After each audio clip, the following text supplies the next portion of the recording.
सभी को नमस्कार। भारतीय क्रिकेट बोर्ड यानी कि बीसीसीआई ने भारत के टी20 विश्व कप की टीम यानी 15 सदस्यीय स्क्वाड का चयन कर लिया है और उसका ऐलान कर दिया है। इसमें चौंकाने वाली और मुख्य खबर रही कि जो तब तक या कहा जाए अब तक उप कप्तान थे शुभमन गिल, उनको टीम से बाहर कर दिया गया है। शुभमन गिल को जबरदस्ती ही उप कप्तान बनाया गया था, उनमें वो काबिलियत नहीं थी, उन्हें सिर्फ स्टारडम के चक्कर में उप कप्तान बना दिया गया था कि स्टारडम है बड़ा खिलाड़ी बनने की। जो बीसीसीआई चाहत रखता है कि इनकी प्रिंस हैं, इनको भी कोहली की तरह किंग बनाया जाए। प्रिंस यानी राजकुमार से राजा बनाने की कोशिश, लेकिन वनडे और टेस्ट में तो चल गई, लेकिन हर फॉर्मेट में वो चीज़ कामयाब नहीं हो सकती, खासकर आज के टी20 खेल में जिस तरह की ताबड़तोड़ बैटिंग जरूरत होती है। साथ ही एक और चौंकाने वाली खबर, ईशान किशन की वापसी हुई, दमदार वापसी 2 साल बाद। गजब की वापसी रही उनकी, एक तरीके से कई लोगों के लिए प्रेरणा बन सकती है। तो आज विश्लेषण करते हैं आपके साथ भारत की टीम जो चुनी गई है विश्व कप 2026 जो भारत में होना है टी20 का, वो कितनी मजबूत है और कितनी कमजोर है। जैसे कि आप जानते हैं टीम के कप्तान वही सूर्य कुमार यादव जो भारत के रेगुलर कप्तान है, और वो जाहिर सी बात है खबरें चल रही थी उनको हटाने की इनकी फॉर्म को देखते हुए, लेकिन ठीक है अब तक जिनकी फॉर्म सही उसे वर्ल्ड कप में और सह लेंगे, भले ही भारत की हार हो ऐसा कई लोग कह रहे हैं। कंटिन्यू किया गया है, उप कप्तानी आपके अक्षर पटेल को दे दी गई है। साथ ही आपके Abhishek Sharma, Sanju Samson as a opener अगर आप लेके चल रहे हैं, अच्छा कॉम्बिनेशन है लेफ्ट राइट के ढंग से भी और ताबड़तोड़ बल्लेबाजी के ढंग से भी।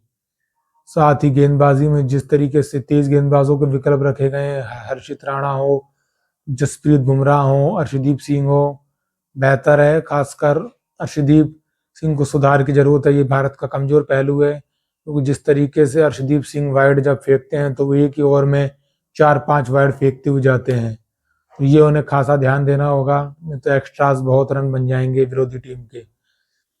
साथ ही हर्षित राणा का आप कह सकते हैं अच्छा कॉम्बिनेशन रहेगा भारत के लिए अगर कोई गेंदबाज चोटिल होता है, तो भारत प्रिफर रहेगा 2 ही तेज गेंदबाज प्रमुख रहेंगे, क्योंकि बतौर तेज गेंदबाजी ऑलराउंडर हार्दिक पांड्या भी टीम में शामिल हैं।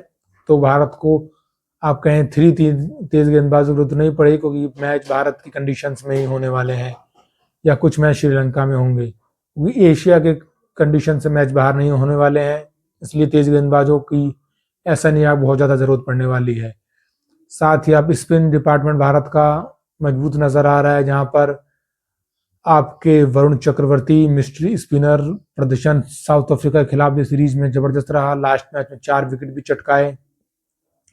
उसके साथ आपके चाइनामैन कुलदीप यादव गजब गेंदबाज रहे हैं भारत के लिए, स्पिन ट्रैक्स रहेंगे विश्व कप में, उसमें भारत के लिए उपयोगी साबित होंगे निश्चित ही। अनुभव भी है उनके पास ऑल फॉर्मेट का, भारत के लिए लंबे समय टेस्ट हो, वनडे हो, चाहे टी20 हो। साथ ही आईपीएल भी वो खेलते हुए नजर आते हैं, उसका भी उनके पास एक अच्छा अनुभव है।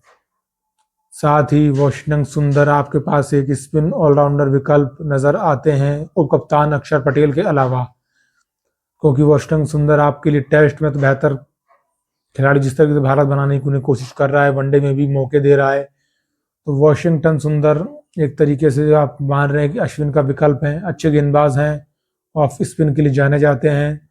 साथ ही बैटिंग ऑर्डर भी आपका संभाल सकते हैं, जिन्हें में फ्लेक्सिबिलिटी आपको देते हैं, लेकिन टी20 में शायद इतनी जरूरत नहीं पड़े, क्योंकि कॉम्बिनेशन लगभग भारत का सेट है। साथ ही रिंकू सिंह, जिनका उपयोग तो नहीं होता है भारत की नेशनल टी20 टीम में, क्योंकि पहले ही कॉम्बिनेशन सारे फिल अप रहते हैं, जगह कहीं बचती नहीं है, लेकिन फिर भी इस तरीके के एक अच्छे कोटि के बल्लेबाज हैं, बड़े शॉट्स की क्षमता रखते हैं, एंड मौकों पर फिनिशर की अच्छी भूमिका निभा सकते हैं जरूरत पड़ने पर, अच्छे खिलाड़ी हैं।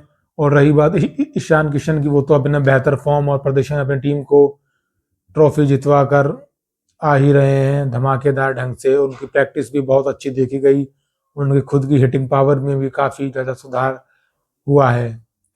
साथ ही अगर आप एक भारत की बड़ी कमजोरी जो रहेगी कि कप्तान सूर्य कुमार यादव की फॉर्म टोटली ही एक तरह से कह सकते हैं खराब है या अभी नहीं चल रही है, आप वो कहावत कह सकते हैं, क्लास परमानेंट है, फॉर्म टेम्परेरी है, लेकिन फॉर्म इतनी ज़्यादा भी टेम्परेरी ना हो कि टूर्नामेंट्स निकल जाएं और भारत हाथ मलता हुआ रह जाए, इसलिए वो एक चिंता का विषय है।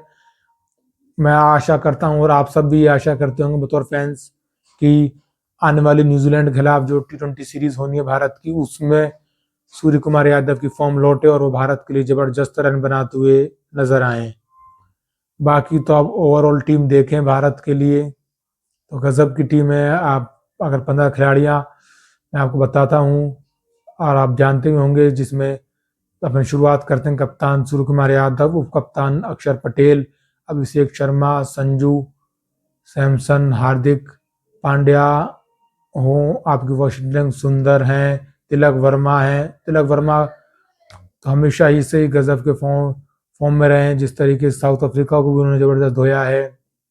आपके जसप्रीत बुमराह हैं, हर्षदीप सिंह है, हर्षित राणा हैं, कुलदीप यादव हैं, वरुण चक्रवर्ती हैं, सुंदर हैं। आपके विकेट कीपर में आपके पास एक और विकल्प संजू सैमसन के अलावा जो आता है वो है किसका, आपके धाकड़ बल्लेबाज, युवा उभरते बल्लेबाज ईशान किशन का। तो कुल मिला के एक अच्छी टीम भारत के पास, गजब की टीम जो भारत को निश्चित विश्व कप जिताने का सामर्थ्य रखती है। आपके पास रिंकू सिंह जैसे तमाम खिलाड़ी हैं, लेकिन भारत क्या अपनी रणनीतियों में कुछ परिवर्तन करता हुआ नजर आएगा? कुछ ऑलराउंडर्स या क्या वॉशिंगटन सुंदर को ऊपर भारत खिलाने की कोशिश करेगा? क्या अक्षर पटेल नंबर 3 पर कंटिन्यू करेंगे या सूर्य कुमार यादव आएंगे नंबर 4 पर?